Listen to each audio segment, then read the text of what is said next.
A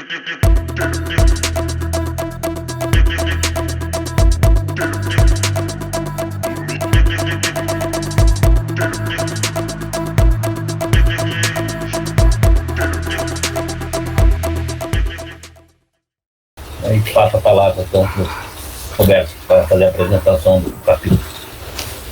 Bom, muito legal, Flávio. Muito bom. Gostei mesmo. Eu gosto muito dessa relação entre quadrinhos e educação. O Valdomiro também escreveu livros sobre isso. Bom, eu vou falar sobre o capítulo 13 do...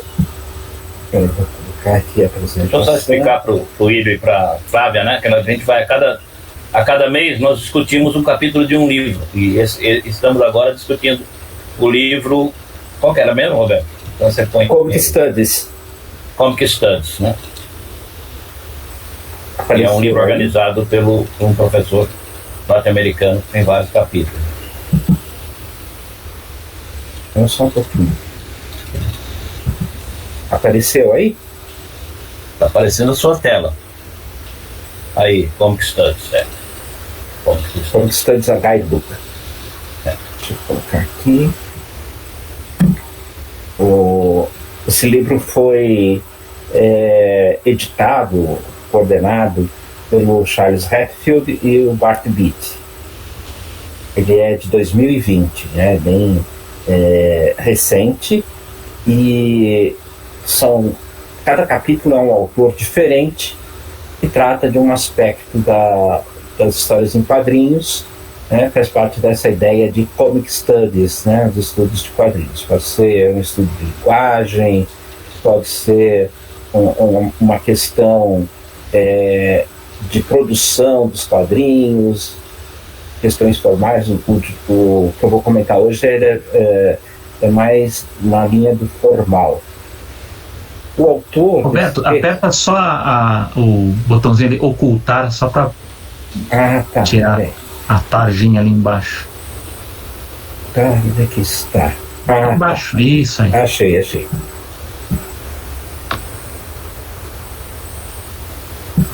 O autor desse capítulo é Jan Pittings, não sei, talvez o Valdomiro saiba. Não. Nasceu em 1957 na Bélgica. Ele é professor catedrático da Faculdade de Letras de Leuven. Ele pesquisa teoria literária, relação entre literatura e novas mídias, questões sobre fotografia e imagem, estudos culturais, histórias em quadrinhos e semiótica, na parte da análise visual. Ele publicou diversos livros. Ao lado da foto dele tem um sobre fotonovela. Tem aqui mais de 100 anos de histórias em quadrinhos.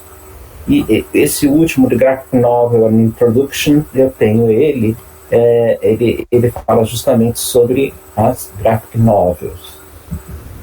O capítulo 13 do livro chama Palavras e Imagens.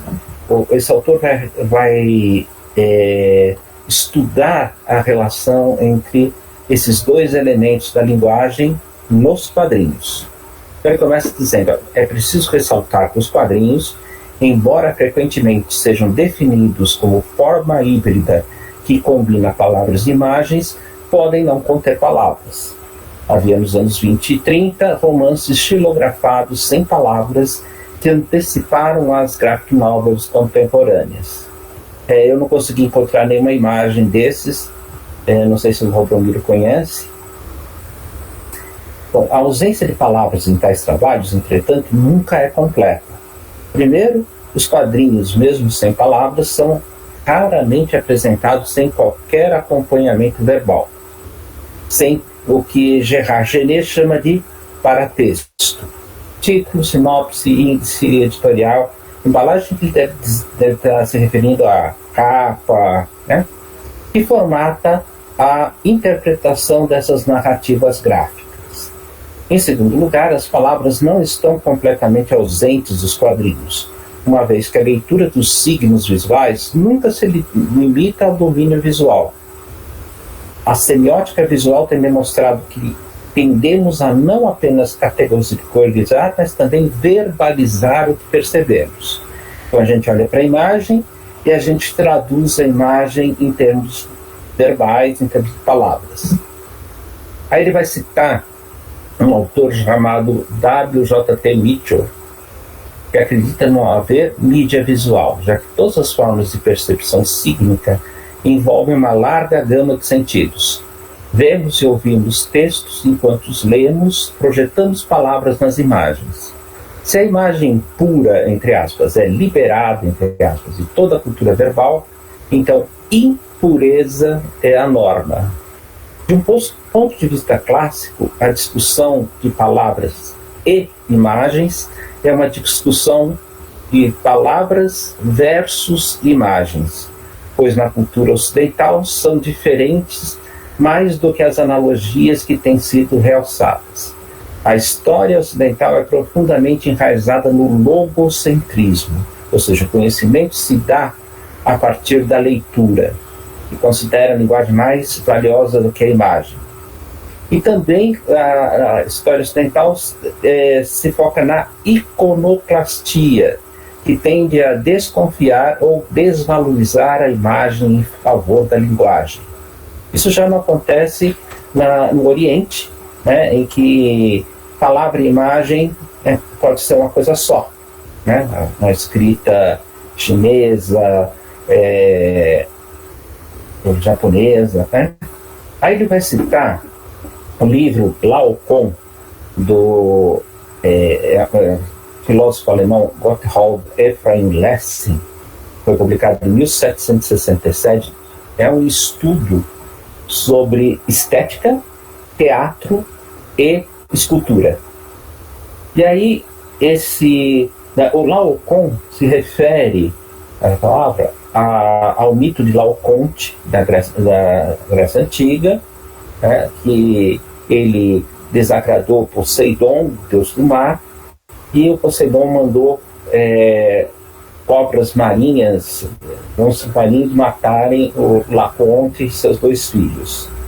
E aí tem uma escultura feita na Grécia, no período helênico, que vai de 500 anos antes de Cristo a 300 anos antes de Cristo.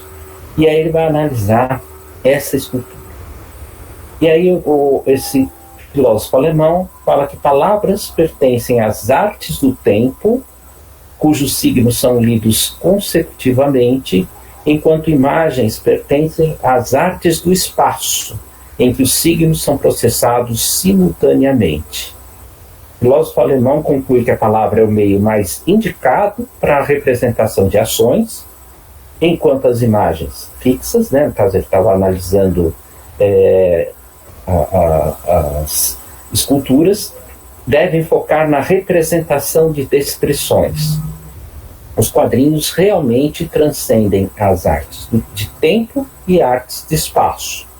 Normalmente conjugam as duas coisas. Se a resistência cultural aos quadrinhos, como o modelo da literatura inculta, revela a persistência da iconoclastia na cultura ocidental, a defesa dos quadrinhos, que também implica na defesa das imagens, expressa o medo oposto, o da dominação das imagens, ou, por outro lado, de ver a imagem reduzida ao mero papel de ilustração, como o público dos filmes mudos que temia o cinema sonoro. Na cultura contemporânea, contudo, os papéis respectivos de palavras e imagens mudaram dramaticamente pela propagação do que é chamado de virada visual, ou seja, a mudança de uma cultura dominada pela palavra, cultura culta, para uma dominada pela imagem.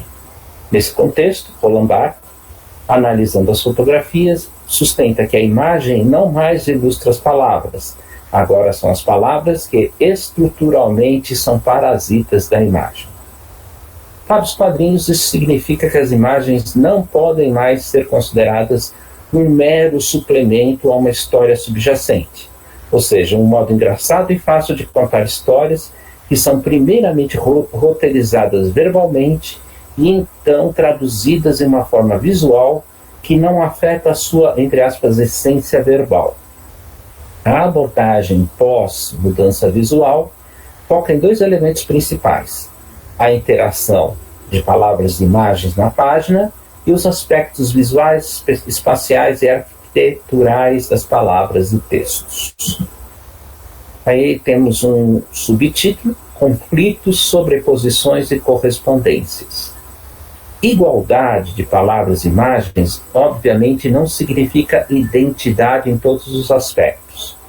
Com certeza, ambas compartilham o mesmo espaço, seguem o mesmo arranjo sequencial, referem-se aos mesmos objetos, exibem as mesmas características estilísticas e até, em certo sentido, trocam suas características, entre aspas, próprias, quando palavras são, entre aspas, desenhadas como imagens ou quando imagens são substituídas por palavras. Queria acrescentar aqui que muitas vezes nas histórias em quadrinhos as palavras são iconizadas, elas se tornam imagens. Onomatopeia é um exemplo disso. Mas palavras e imagens também continuam a ser signos muito diferentes, cujos encontros podem tomar diferentes formas. As diferenças envolvem questões de, por um lado, conteúdo narrativo e, de outro, ordem e ritmo. Embora palavras e imagens possam ter o mesmo sentido, as duas podem também ter diferenças e significações opostas. E o mesmo se aplica às características estilísticas dos elementos linguísticos e pictóricos, que podem convergir ou divergir. Os leitores de quadrinhos, entre aspas, navegam pelas vinhetas em várias direções, conforme eles veem diversos requadros ao mesmo tempo, inclusive o último da página. Por outro lado, o ritmo da leitura do texto é mais regular que o das imagens.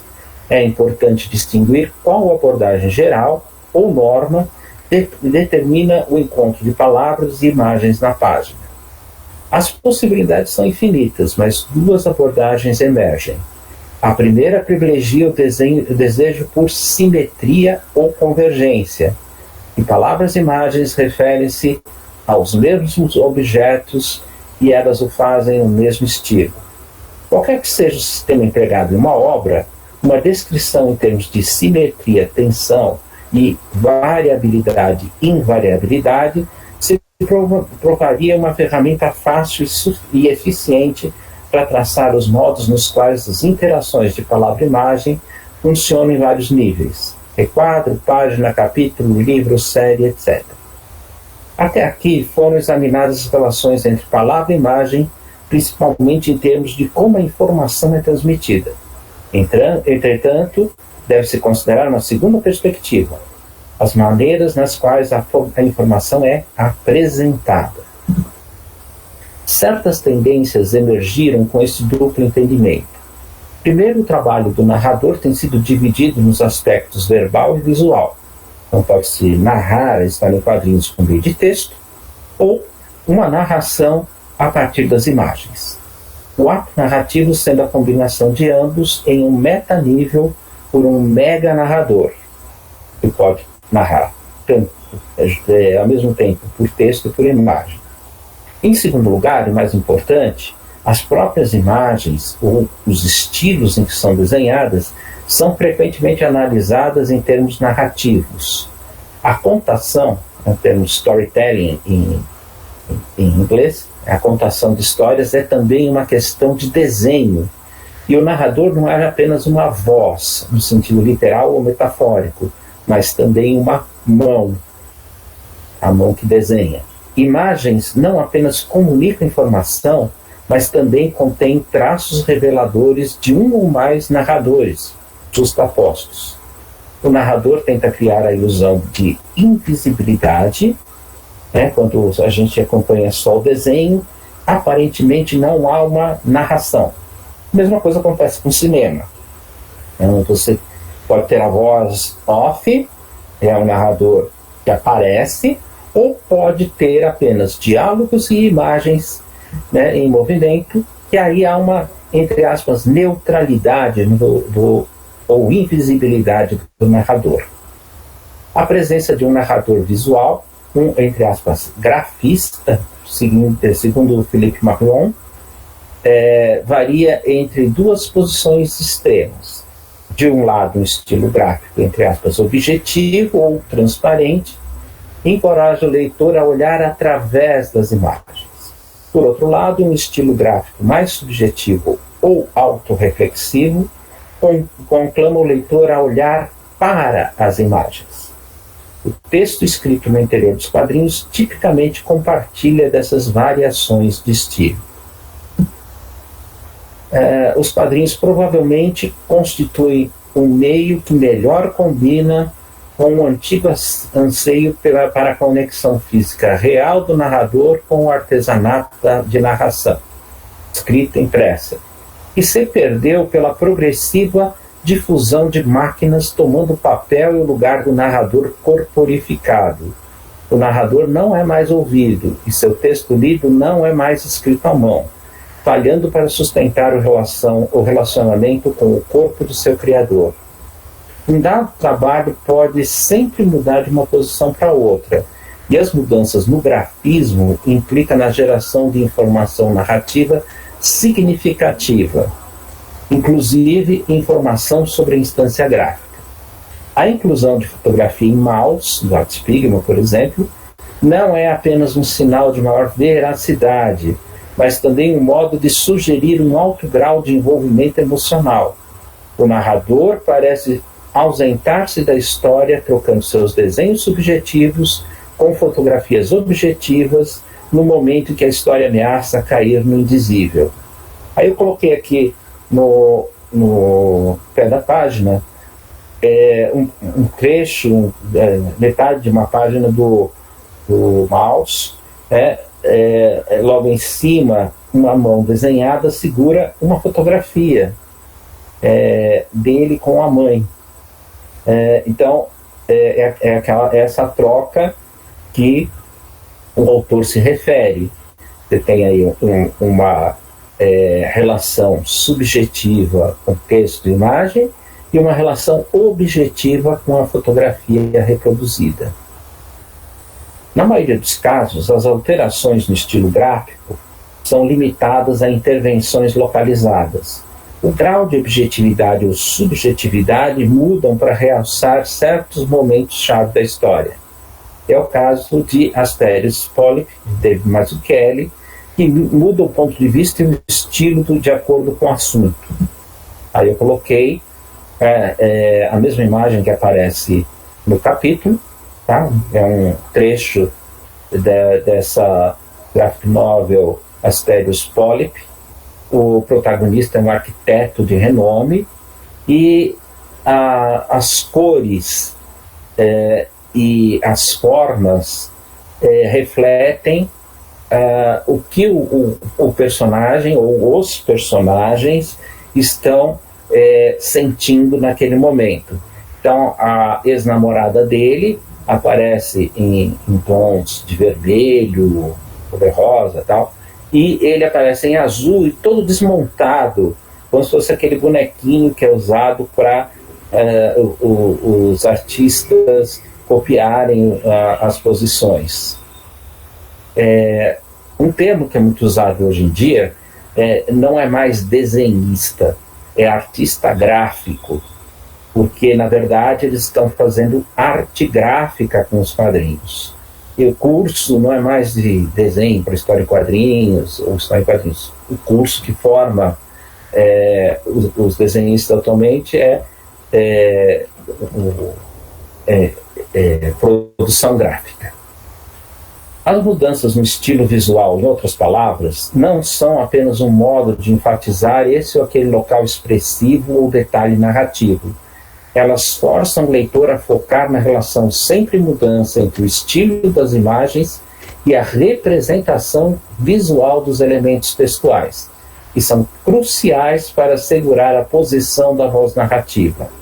Alterações deliberadas no estilo gráfico e a apresentação visual do texto podem implicar visões de mundo e personalidades diferentes. Bom, a linguagem dos quadrinhos como discurso visual, como mais outra parte do artigo dele, do capítulo dele. A singularidade dos quadrinhos resulta não apenas no entrelaçamento de palavras e imagens, mas também da visualização sistemática do discurso. Mesmo se nem toda palavra relevante está fisicamente presente no desenho, e mesmo que as palavras sejam mais ouvidas do que lidas, as que aparecem nos quadrinhos possuem uma forte dimensão visual, que é dramaticamente importante para o significado do trabalho.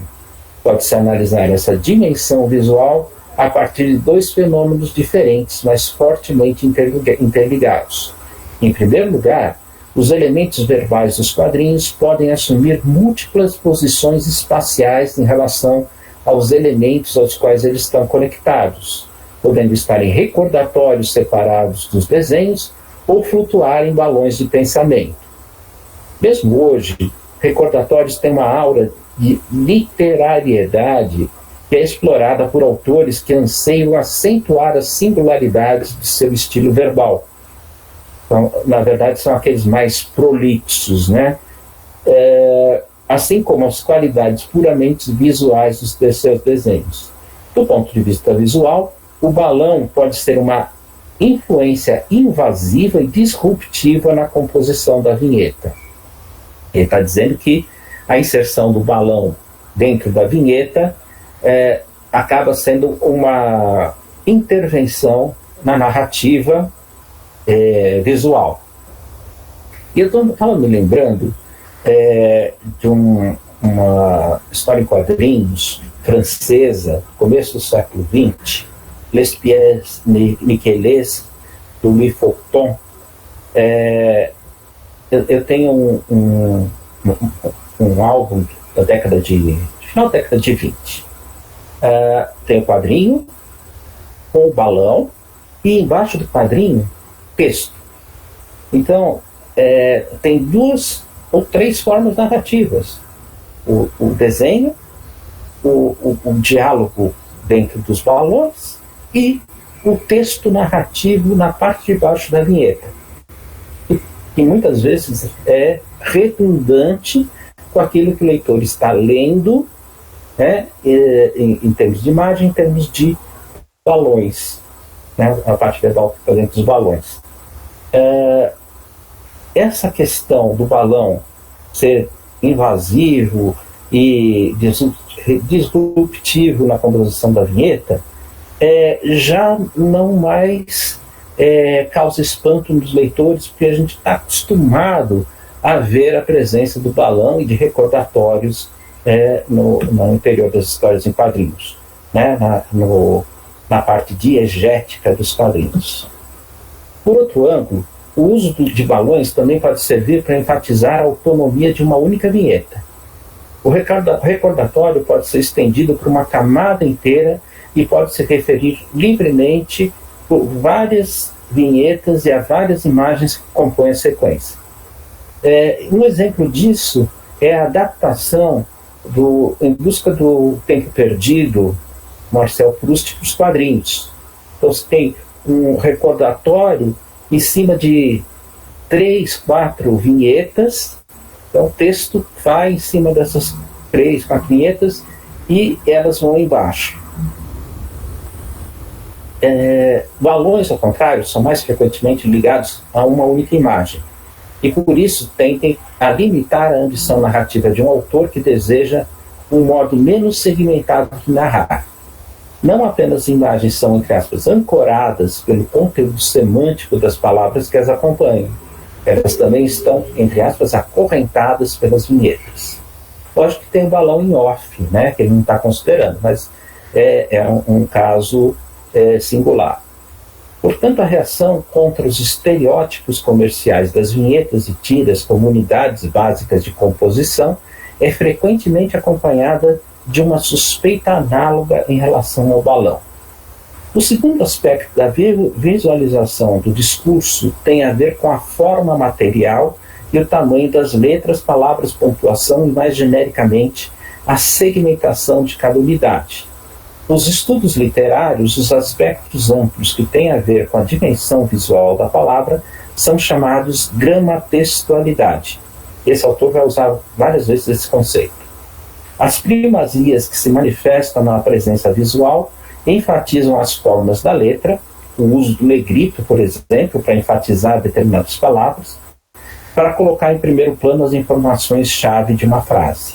Tem também o tamanho, o corpo da letra. Né? Quando dentro do balão tem uma palavra com corpo maior, é porque o personagem está gritando. Quando tem um corpo menor, ele está sussurrando. O estilo das letras na configuração das palavras nos balões de fala, um efeito rítmico que pode ser criado pela apresentação de uma sentença em linhas mais curtas ou mais longas, na inserção dos balões nas vinhetas, na presença de letras e outros símbolos escritos dentro do mundo ficcional e na presença de onomatopeias. Exemplo é Wan, Wush, Wap.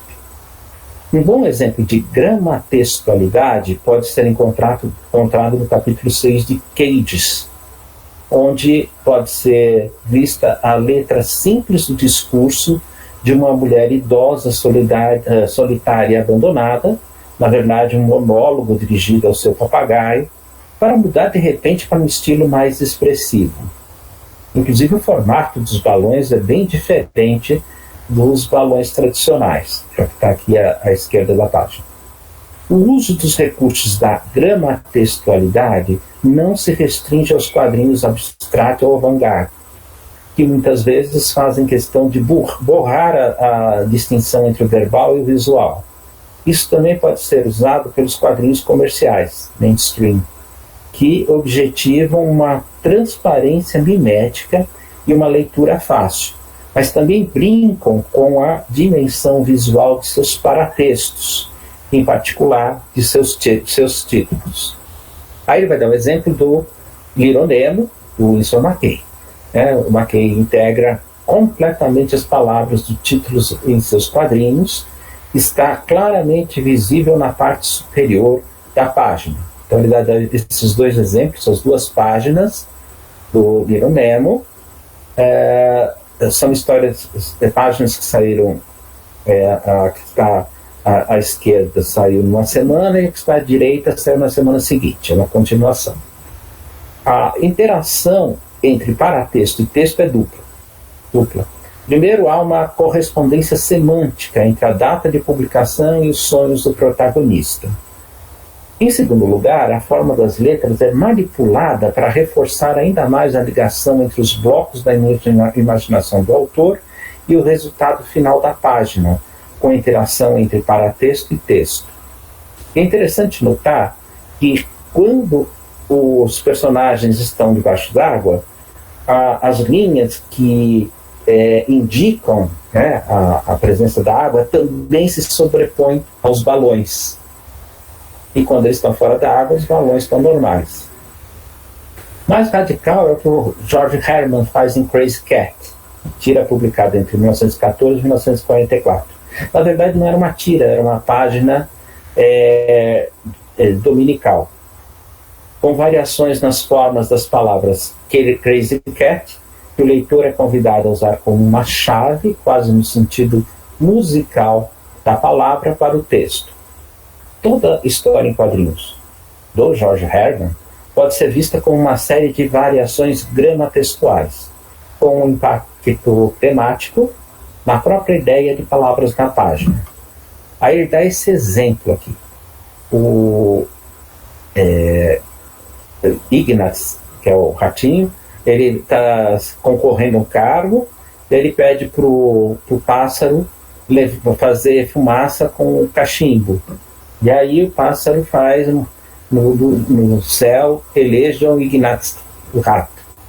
E aí a Crazy Cat também quer entrar nessa eleição e ela pede para os vagalumes escreverem Elect Crazy Cat com ele. O autor, George Herman, ele usa muito essas expressões idiomáticas, que não seguem a gramática.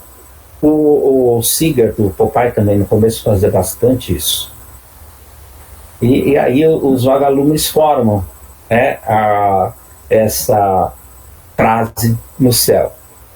Então, aí nós temos, na minha opinião, no título Crazy Cat, as duas frases que aparecem nos dois quadrinhos, elementos verbais iconizados. O autor não fala isso, mas eu acredito nisso. Obviamente, a diferença entre texto não marcado e paratexto suporta alguma relação entre os modos de grafismos objetivos e subjetivos. Tradutores, letreiristas e editores envolvidos no processo de tradução enfrentam o desafio de ter que omitir ou modificar elementos visuais do trabalho original a fim de captar tais analogias. Se a gente fosse traduzir essa página do inglês para o português, né, o tradutor teria que, mantendo esses elementos visuais, gráficos, essas palavras graficamente ilustradas, mas traduzindo para a nossa língua. Esse desafio fornece prova indireta, mas convincente, da importância desses elementos gramatextuais mínimos, porém decisivos. A distinção entre palavras manuscritas e impressas desempenha um papel importante a esse respeito, embora sua oposição também seja relativa. Nem todo sistema escrito visa a exposição de um toque pessoal. De fato, o contrário também é verdadeiro para o letreiramento tradicional, que aspira a ser neutro e transparente. Inversamente, nem todo texto impresso é despojado de efeitos gramatextuais fortes, como pode ser observado no uso sistemático do realce visual ou nas origens manuscritas de muitas convenções impressas, como faz Chris Ware, que aparece aqui do lado esquerdo embaixo, que ele também se considera um designer gráfico, não um desenhista de quadrinhos, não um quadrinista, um designer gráfico. Uma menção especial deve ser atribuída para o subcampo específico do que poderia ser chamado as palavras na imagem, que é a representação de palavras sobre ou como objetos dentro do mundo do desenho na história. Imagens em livros, jornais ou uma pauta musical, que aparece como objeto importante dentro da narrativa. Esses textos diegéticos são usualmente manuscritos, embora é sempre possível inserir o texto impresso, fotografado e digitalizado. Aí ele vai dar o exemplo de Fan Home, da Alison Bechdel, que é rica em recriações manuscritas de textos literários, de dicionários e outras formas impressas, assim como cartas manuscritas. Nessa vinheta especificamente, na parte de baixo, aparece um trecho de um livro sobre psicologia infantil. Então ela reproduz esse trecho do livro, inclusive destacando uma parte desse texto para se relacionar com o contexto dessa vinheta. A gente percebe ali que tem recordatório, balão e esse texto que é citado pela Alison Bechdel. Finalmente, a narrativa e os níveis estruturais que definem as formas dos quadrinhos representam desafios à dinâmica verbo-visual, que segue o princípio de diferenciação funcional através da divisão em distintas vertentes e níveis. Informação paratextual, nas margens da publicação, o número da página, por exemplo, a data, nome o título da revista em corpo pequeno, a voz do narrador nas margens das vinhetas, diálogos entre os personagens, dentro dos balões normalmente, elementos verbais dentro do mundo ficcional diegético, de todas essas diferenças na categoria de textos coincidem com uma diferença no espaço, assim como na forma. Ou seja, as maiores categorias de texto ocupam diferentes lugares espaciais. Nos quadrinhos tradicionais podem-se notar as diferenças entre as características gramatextuais da voz do autor ou editor. Alguns autores, contudo, tiram partido da dimensão gramatextual de um texto para alcançar uma ambição diferente, não de separar, mas de entrelaçar camadas e vozes. Palavras e imagens em conjunto têm sido consideradas uma característica decisiva dos quadrinhos, mas sua complexa relação tem sido reduzida a uma estreita discussão formal ou pelo viés ideológico que critica as HQs como cultura letrada. E aí eu coloquei uma imagem do Sandman, do Neil Gaiman, onde a gente vê a fala do Mestre dos Sonhos dentro de um balão meio deformado, escuro, e as letras sobreimpressas em branco, para dar uma ideia de como seria a voz desse personagem mítico. O Neil Gaiman, numa entrevista, ele falou que viu esse recurso numa outra história em quadrinhos, que eu não me lembro agora, e achou interessante colocar isso para o seu personagem. Então, quando o leitor vê esse tipo de balão meio deformado e com preto, com as letras sobreimpressas, né, no fundo preto, ele tem uma ideia da voz gutural, da voz não humana, né, desse personagem. Bom, é aqui que termina a minha apresentação. Tá? Eu espero ter resumido as ideias principais. Sim, é verdade. Justamente o Ricardo me lembrou aqui. Foi quando Neil Gaiman viu Arkham Asylum, que ele teve a ideia para a fala do Sandman.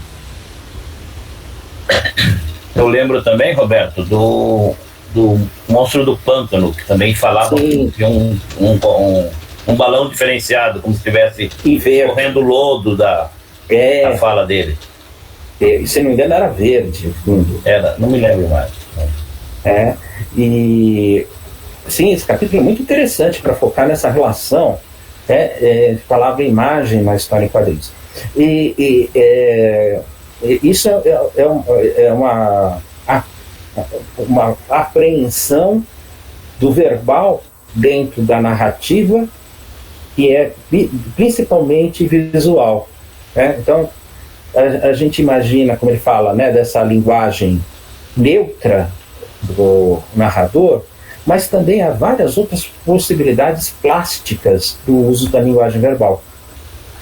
O Valdomiro tem razão, o Monstro do Pântano. E eu lembro também de uma história do Asterix, em que um romano fazia com que eles brigassem entre si a cisânia.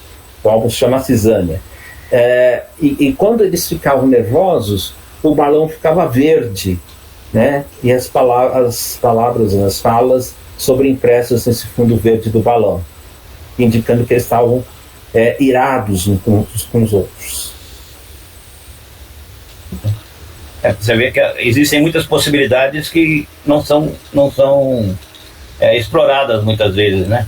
Se você vê na leitura normal de quadrinhos, todos estão falando no mesmo tom de voz. Você só vê a diferença quando há um negrito ou quando há uma letra mais alta, né? Enquanto que as pessoas têm vozes diferentes, né? E isso não aparece nos quadrinhos. Se é uma mulher com uma voz fina, como é que você expressa isso no balão? Ou se é um homem com uma voz muito grossa, como é que você expressa isso no balão, né? Aí fica uma coisa mais de quem está fazendo a história em quadrinhos tentar recriar essa voz. Talvez no caso da mulher, com uma fonte mais... o Ricardo lembrando do Asterix, né, que usava imagens e letras para indicar línguas diferentes. Então, por exemplo, os egípcios falavam com hieroglifos. Hieroglifos, sim. Então, o letreirista ele pode colocar uma fonte mais fina para indicar uma voz mais fina. Pode colocar em negrito para mostrar que o personagem tem uma voz grossa, né? Então, são desafios à criatividade de quem faz quadrinho, né? Roberto, não sei se o Gazi vai comentar, que ele fez até uns comentários muito bons, mas o André está perguntando aqui no chat, assim, então à medida que nos aprofundamos nas pesquisas em histórias em quadrinhos, tomamos mais consciência dos outros profissionais incluídos no processo de sua manufatura? Sim, sem dúvida. Você tem. Aliás, um capítulo anterior falou isso, né, da forma de produção, que pode interferir no resultado final. E o Gazi lembrou também do Asterix que os godos, a fala dos godos aparecia com letras góticas. Né?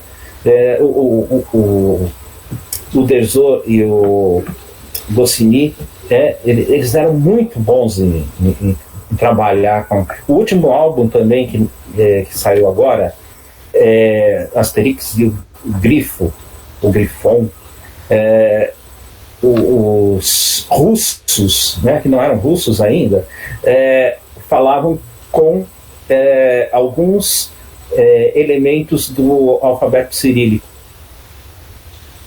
Esse ainda não foi publicado no Brasil. Eu tenho a edição... agora está sendo publicado, acho que só na Bélgica, e distribuído por muito... O Gazi está falando da Ebal foi essencial, mas ainda bem que não publicou Asterix. Verdade. Gazi, está com o microfone aí? Você quer falar? Não, então me lembrei, a Ebal é excelente, mas tudo batido a máquina, né? Tudo composto. Eu acho que os argentinos são muito piores, aquelas revistas argentinas são muito piores, que eram bem mais... era tudo igualzinho nos balões. Tinha uma outra editora brasileira que publicava quadrinhos americanos, que eles faziam pestape do texto em português em cima do balão e ficava aparecendo uma parte do texto original em inglês por baixo.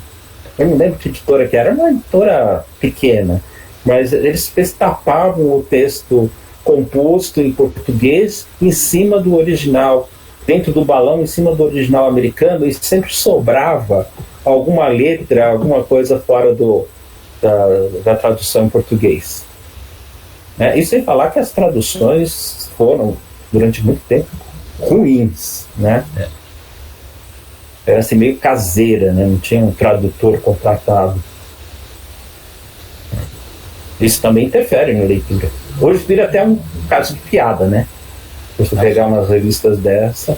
Tem uma, lembrei, Lord Cochrane, publicava Príncipe Valente. Publicou muito pouca coisa. Mas... Logo saiu do mercado. Mas tinha todas essas falhas, né? E era um texto em inglês, que era traduzido para o espanhol e que era retraduzido para o português. Então ficava uma salada. E na editora Cruzeiro, muitas vezes incluía um balão e ficava a cor de fundo, porque não existia o balão no original. Não sei se vocês se lembram disso, das histórias da Hanna-Barbera, publicadas pelo Cruzeiro. Às vezes o texto não cabia no balão original, só colocava mais um balão, só que ele ficava em cima do cenário original. Uma coisa assim, bem não profissional, né? Era retoque isso, direto no fotolito.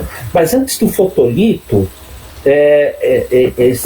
era impresso com chumbo, né, com a composição em chumbo, e às vezes não dava para fazer juntar mais as letras para ganhar mais espaço, né, porque os caracteres no chumbo, né, na chamada impressão quente, não dá para fazer esse tipo de coisa de diminuir o espaço ou aumentar o espaço entre as letras.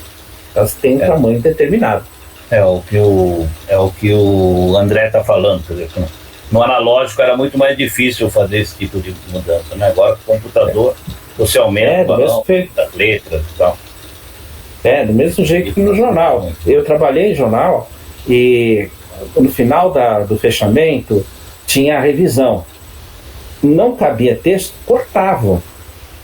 Não tinha jeito de diminuir, porque eram umas fontes já determinadas, o tamanho determinado, e se sobrava texto, não tinha dúvida, cortava por baixo, para caber no espaço da página.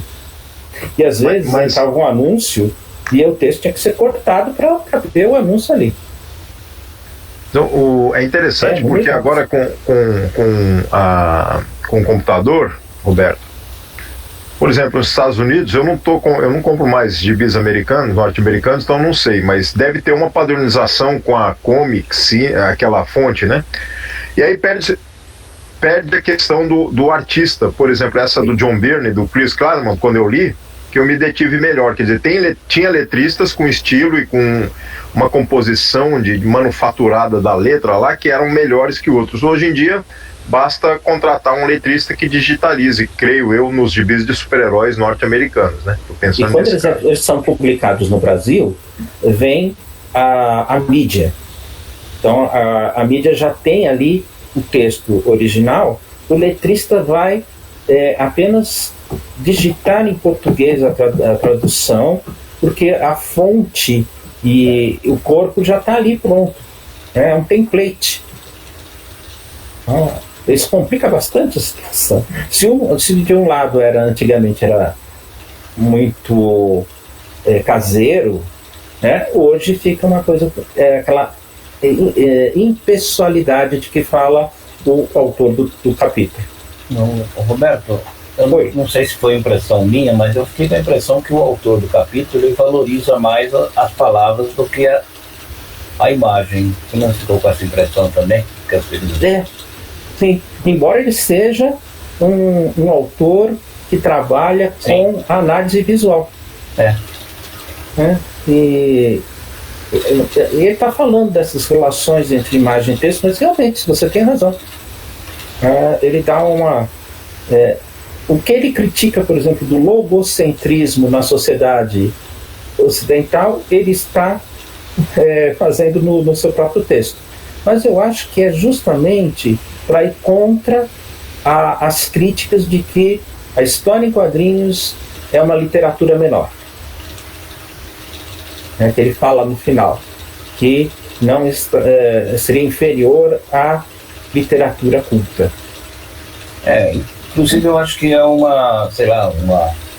equívoco, no meu ponto de vista, que muitos autores às vezes incorrem, no sentido de mostrar, eu estou fazendo uma história em quadrinho mais intelectualizada, então enche de texto, coloca muito texto. Então no começo, quando surgiram, inclusive as graphic novels, as mais badaladas, eram aquelas que tinham muito texto. O próprio Alan Moore, por exemplo, cheio de texto, as graphic novels. Mas você pega aquela que fala do Jack o Estripador, que eu nunca lembro o nome. Não vou pegar o nome.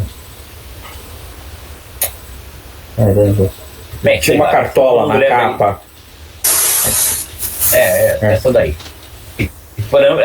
Texto, é muito texto, você tem que ter vontade de ler. Inferno, Henrique acertou que é do Inferno, isso mesmo. Do Inferno, então. É o Inferno de lembrar o nome dela.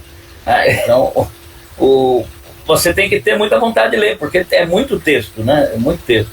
E às vezes eu já vi várias pessoas falando, não, eu não leio mais história em quadrinho, eu leio apenas as graphic novels para adultos. E normalmente relaciona essas graphic novels para adultos com história com muito texto, né? Então, às vezes vê uma subestimação da imagem, né, nessa relação. O André lembrou de outra obra do Alan Moore, que também tem muito texto. E mesmo se a gente pegar as histórias em quadrinhos de super-heróis, a gente vai ver que ela está cheia de texto. Tem recordatório, tem balão. Cada recordatório tem uma cor para representar a fala de um determinado personagem, então você tem que relacionar aquele recordatório com o personagem.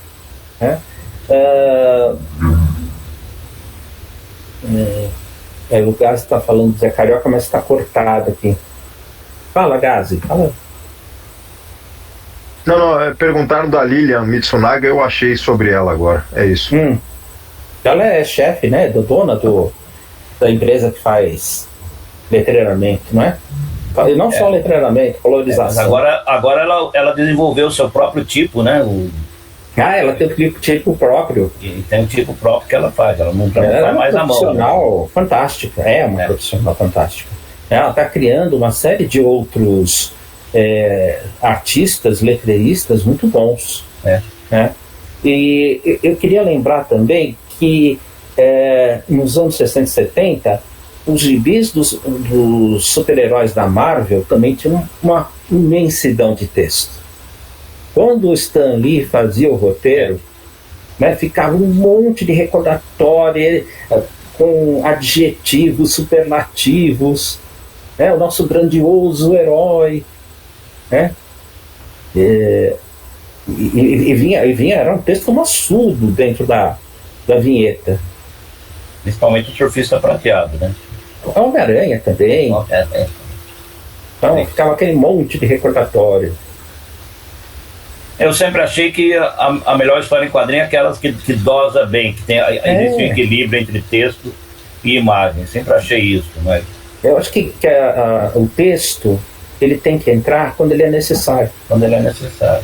Uma característica... Eu estou indexando minha coleção, já estou chegando em 2014 aqui.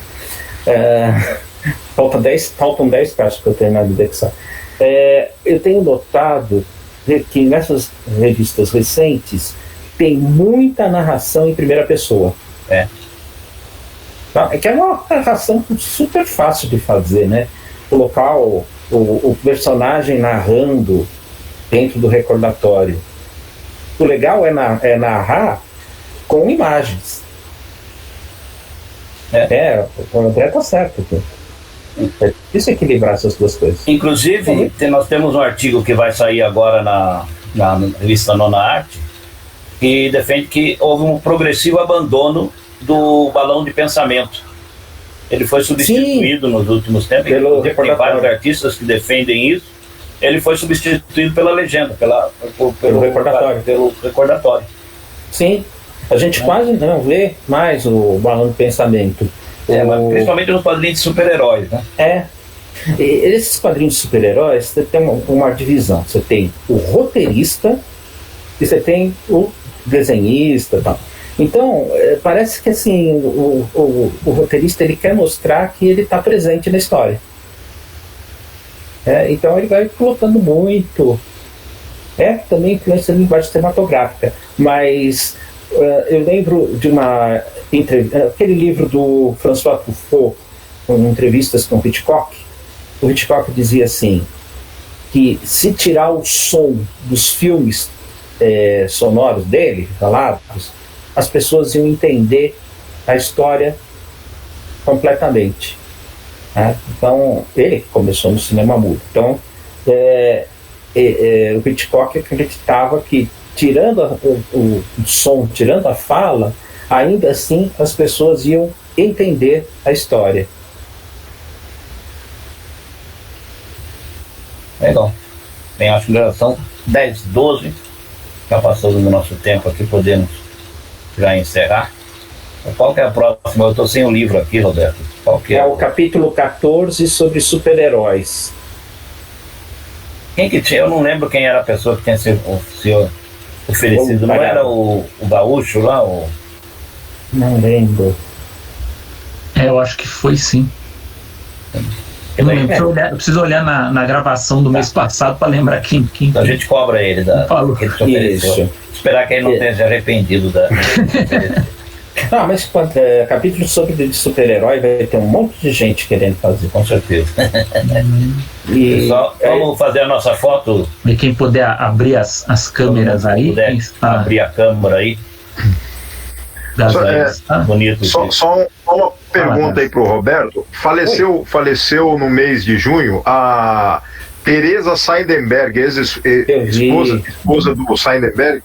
Roberto, você tem algum conhecimento dos roteiros ou de algumas histórias que eu cacei aqui, achei que ela foi roteirista da Turma do Lambi Lambi, do Daniel Zulay e Pererê, mas da Disney também.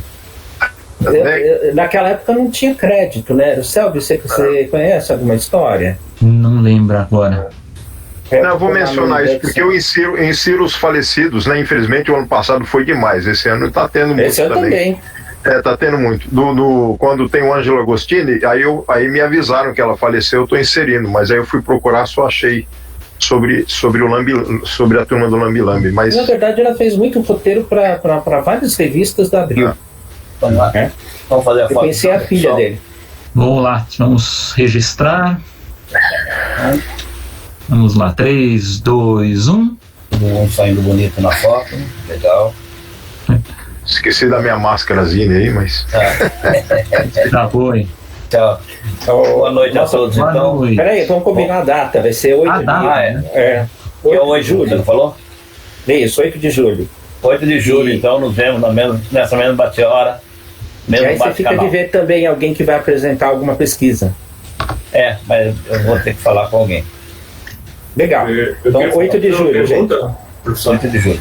O número 14 sobre super-heróis eu não tinha muito interesse, mas o número 15, se não tiver ninguém para apresentar hoje, que fala sobre autographics, e se não tiver ninguém interessado. Autobiografia. É um tema que me interessa bastante. Um tema que Então marca aí, o Ricardo, capítulo 15. já é para agosto, né? E uma curiosidade aqui no Belém, ó, foi lançado o Gaspar Viana em quadrinhos, que é um pouco falando da área de saúde também, né? Era comemoração ao aniversário do hospital aqui, das clínicas, Gaspar Viana, e ele aborda que o Gaspar Viana foi quem fez o protocolo para tratamento da leishmaniose, né? Só que ele faz isso de uma maneira totalmente fantasiosa, assim, meio Marvel mesmo, aí coloca a leishmaniose como uma entidade, quase um bruxo. Aí, coincidentemente, tem muitos... pois é. E aí, coincidentemente, tem muitos do que a gente falou hoje, dos balões, né, dos grafismos diferentes, e ela fala quase todo o quadrinho em forma de recordatório também, que é muita narração em off. Aí é bem interessante. Esse em preto é a fala da leishmaniose? Como? É a fala do leishmaniose. Inclusive o texto é diferente de outros textos. Só ele acabou virando um clichê da fala do demônio, da fala do vilão. E ele também, eu acho que eles não fizeram a composição do preto só numa chapa, aí tem uma parte que ficou pequena, aí saiu um pouco do registro, ficou ruim de ler. Vazou para fora do... Vazou, assim.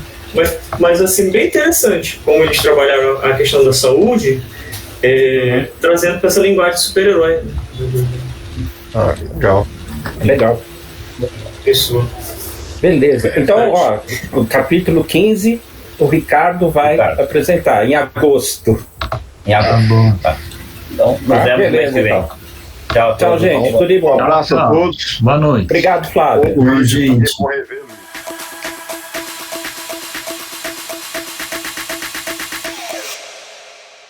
You